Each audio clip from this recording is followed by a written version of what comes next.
And Jonah prayed to the Lord and said, O Lord, is not this I said when I was yet in my country?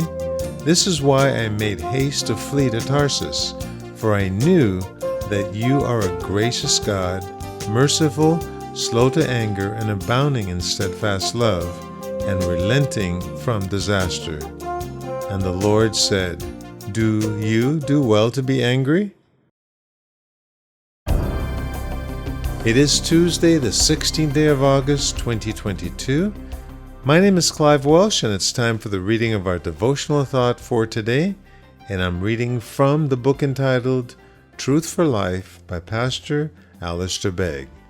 Today's devotional thought is entitled Undeserving Servants. And we continue Jonah chapter 4, verses 2 and 4, and it reads, And Jonah prayed to the Lord and said, O Lord, is not this I said when I was yet in my country? This is why I made haste to flee to Tarsus, for I knew that you are a gracious God, merciful, slow to anger, and abounding in steadfast love, and relenting from disaster. And the Lord said, Do you do well to be angry? That's Jonah chapter 4, verses 2 and 4. Alistair Begg writes, When children do something wrong, they often seek their parents' forgiveness, receive it, and then say, I know I was wrong, but there was a perfectly good reason that I was doing what I was doing. We see something similar with the prophet Jonah. God had forgiven him, picked him up, and put him back on track, and still he tried to justify his previous disobedience. He was simultaneously feeling angry, arguing, and praying, which is not an easy task. In Jonah's arguing, notice how many times the personal pronoun I pops up. There was a bit too much Jonah in his speech, and therefore in his heart.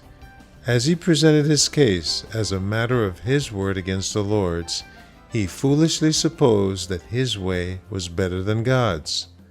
Jonah's complaint was also rooted in a double standard. Though he had recently been the recipient of God's compassion and mercy, he found fault with God for displaying that very mercy to those who Jonah felt should be beyond redemption. The big issue for Jonah was God's sovereign grace. He was angry at God for acting in a way that he did not understand or approved of. But the Lord had long ago declared, I will be gracious to whom I will be gracious, and I will show mercy to whom I will show mercy. And that's Exodus chapter 33, verse 19. Divine grace towards sinners can never be explained. It does not have a reason. It simply reflects who God is. In response to Jonah's reaction, the Lord did not ask him if he was angry, but whether he had a right to be angry. That was the core matter. Did Jonah, a representative of the people whom God had favored even when they had gone astray, and who in his disobedience had personally known the saving hand of God, have any valid ground to object to God's compassion towards others? The answer is clear, no. Neither do we have any right to challenge God on how and to whom he extends his mercy or how he directs all things in order to save his people and glorify his Son. If we find ourselves angry with God and complaining about the way he has chosen to go about fulfilling his purposes, it is because we have forgotten just how undeserving we are of receiving God's grace.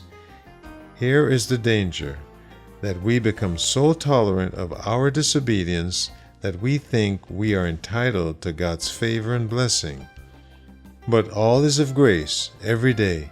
Only when we have been gripped by grace will we be able to rejoice in the abundance of God's mercy that is lavished upon his undeserving saints. And truly, we need just a fresh glimpse and a gripping by the grace of God of how good our God truly is. And once we do, we will view others so much differently. May God grip our hearts by his grace today. In Jesus' name.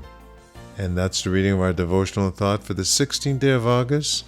2022, and Psalms 94 through 96, as well as Galatians chapter 1, your reading assignment for those going through the Bible in 1 year. And may God richly bless you. My name is Clive Walsh.